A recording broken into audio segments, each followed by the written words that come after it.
Sir, अंत में एक सवाल ज़रूर पूछूंगी, क्योंकि ये महाराष्ट्र सदन में हुआ था कि एक विधायक ने कहा था कि जो नारा चल रहा है कि भारत में रहना होगा तो वंदे मातरम कहना होगा, और उनके मज़हब में ये उन्हें परमिशन नहीं देता कि आप खुदा के अलावा किसी और के बारे में आप सिर झुकाएं किसी और के सामने। देखिए, देश संविधान से चलेगा, मत और मजहब से नहीं। देखिए, मैं ईश्वर का भक्त हूँ, ईश्वर में अगाध निष्ठा रखता हूँ, लेकिन किसी पाखंड में विश्वास नहीं करता हूँ। आपने देखा होगा, जब मुझे हमारी नौकरशाही ने कहा कि नोएडा लोग नहीं जाते, चीफ मिनिस्टर को नहीं जाना चाहिए, मैं उसको उल्लंघन करके नोएडा गया, कई बार गया, आधा दर्जन बार जा चुका हूँ। दूसरी बार मुझे कहा गया कि रात्रि में सीएम को बिजनौर में निवास नहीं करना चाहिए, तो मैं जानबूझ करके वहाँ रुका और मैंने पूछा, मैंने कहा भी क्यों नहीं निवास करना चाहिए? तो उन्होंने कहा साहब दोबारा सीएम नहीं बन सकता है।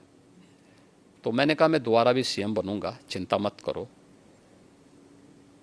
दूसरा सवाल ये नहीं है, सवाल ये है कि मैं प्रदेश का सीएम हूँ। आप ये बोलिए ना कि साहब वहाँ रहने की व्यवस्था नहीं है, तो जो भी गेस्ट हाउस होगा उसी में रहेंगे ना, आखिर कोई तो रहता होगा। एक कमरा चाहिए मुझे, तो सोने के लिए एक तख्ता चाहिए, ओढ़ने के लिए एक कंबल चाहिए, तो कुछ चाहिए थोड़ा है। तो इसमें जो है क्यों आप इस प्रकार की बातें करते हैं? मैं गया था, रुका था वहाँ पे। ऐसे ही आगरा के सर्किट हाउस के बारे में कहा जाता था, यानी मुझसे पहले पता नहीं कोई सीएम रुका कि नहीं रुका, लेकिन कि वहाँ सर्किट हाउस में जो सीएम रुकता है वो अपशकुन हो जाता है। तो मैंने कहा भी क्या अपशकुन होता है? उन्होंने कहा साहब जो है उसकी कुर्सी चली जाती है। तो मैंने कहा जो कुर्सी कल जानी वो आज चली जाए, लेकिन मैं रात्रि को रुकूंगा यहीं। फिर किसी ने कहा साहब यहाँ पे प्रेत आत्माएं आता ही हैं, तो मैंने कहा कम से कम उनसे वार्ता करने का अवसर मिलेगा ना रात्रि में। तो तुम सब सो जाओगे तो कम से कम किसी से बातचीत तो करूँगा रात्रि में कि भाई कौन है क्या है।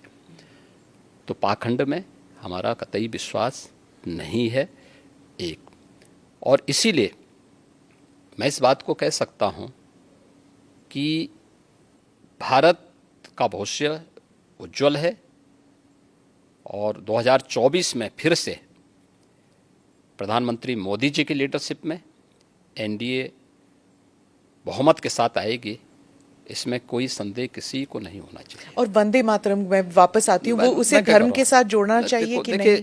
मैं क्या कह रहा हूँ, मैंने पहले कह दिया ना, संवैधानिक व्यवस्था से देश संविधान से चलेगा, मत और मजहब से नहीं। जी, आपका मत आपका मजहब अपने तरीके से होगा, अपने घर में होगा, अपने मस्जिद अपने इबादत गाह तक होगा, सड़क पे प्रदर्शन करने के लिए नहीं। और इसको आप जो है किसी भी अन्य तरीके से दूसरे पे थोप नहीं सकते हैं।